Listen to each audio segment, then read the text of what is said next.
Reproductive health के अंदर art एक बहुत इंपॉर्टेंट टॉपिक है जिसका नाम है असिस्टेड रिप्रोडक्टिव टेक्नोलॉजीज। ये फीमेल और मेल के अंदर इनफर्टिलिटी को लेकर के अलग अलग तरह के कारण को बताती है और साथ में उसको कैसे ट्रीट किया जाए इसके बारे में बताती है। सबसे पहला जो इसके अंदर हम लोग पढ़ते हैं वो पढ़ते हैं इन विट्रो फर्टिलाइजेशन, जिसे हम लोग आईवीएफ का भी नाम देते हैं।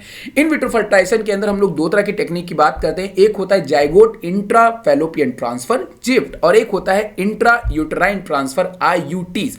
अब इन दोनों में अंतर क्या होता है? जाइगोट इंट्राफैलोपियन ट्रांसफर के अंदर हम लोग क्या काम करते हैं कि बाहर की तरफ मतलब इन विट्रो में आपके मेल और फीमेल गैमेट्स को फ्यूज कराते हैं और वो जाइगोट या फिर अर्ली एम्ब्रियो बनता है तो उसको हम लोग फैलोपियन ट्यूब में ट्रांसफर कर देते हैं।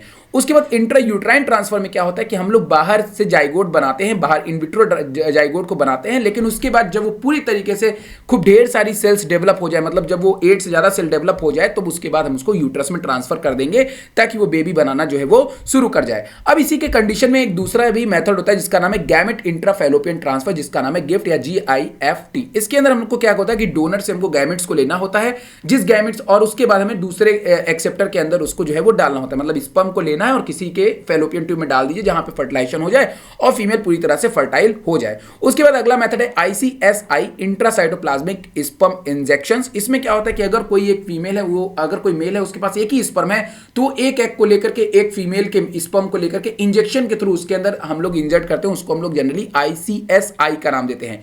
अब उसके बाद आता है आपका इंटर